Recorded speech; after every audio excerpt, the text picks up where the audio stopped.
Deep in the woods near Apsley, Ontario, sits a small, sturdy building, built in 1884. Locals call it Sam Edgar's Crypt. Was it a winter receiving vault for bodies when the ground was frozen solid? Or just a clever root cellar for food storage? Today, we're exploring the legend of Samuel Edgar, an Irish stonemason, pioneer, and the man behind this enduring mystery. Hello everyone, and welcome back. This will be a little different than my normal videos. Normally, I'd have newspaper clippings of what I'm talking about appearing on screen. But this time, I'll be using just general information that you could find online, rather than the primary sources. Primary accounts for this story are hard to find and will probably require looking through some physical boxes at a historical society or a library. That unfortunately right now I don't have the time to do that. But with that said, I'm here on location in the North Kawartha Township at the site of Sam Edgar's stone crypt. We'll walk through its history and conflicting accounts that I've read and visit Edgar's final resting place. So let's go in and get a little bit closer look. Samuel Edgar was born on January 18, 1814, in the Saintfield area near Belfast, Ireland. A skilled stonemason by trade, he married Margaret Angies McKee around 1842. One unconfirmed local legend claims his departure from the British Isles was hastened after he was caught poaching deer on the King's land, a serious crime at the time that could have resulted in exile or even death.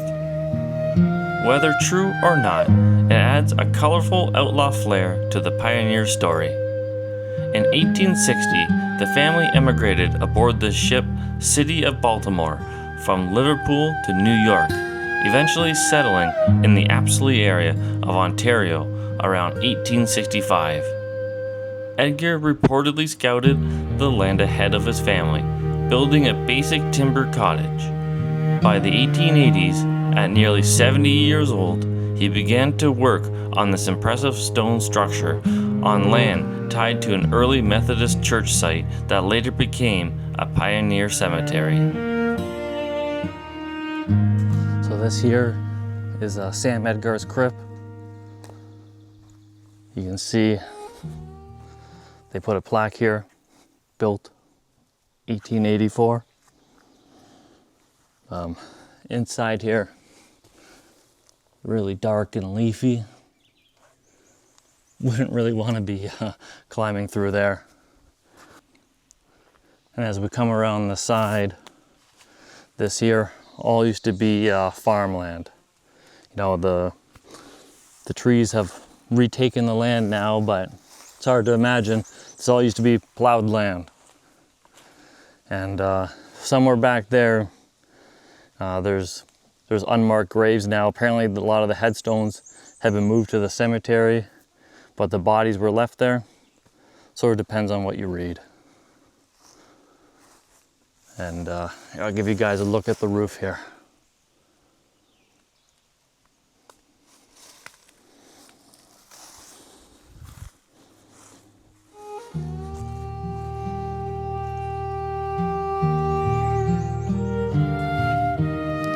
Built entirely from local stone, including the roof, the building is roughly 10 by 10 feet inside with a dirt floor and a small doorway that drops about 2 feet. A stone plaque marks the builder and the year, 1884. But not everyone agrees it was only a crypt. Some observers note the practical farmstead features, dirt floor, compact size, and location on what was once a small farm, and suggest it may have been, or also served as, a cold cellar for food storage. Root cellars were vital for pioneers.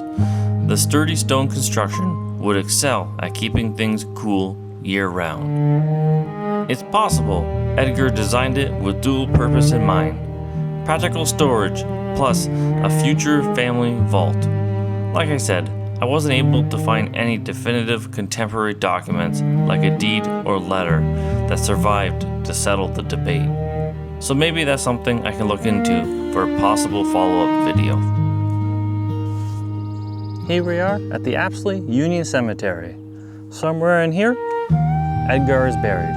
We're gonna walk through here and see if we can find him. Today, the crypt stands intact, protected as a local historical curiosity.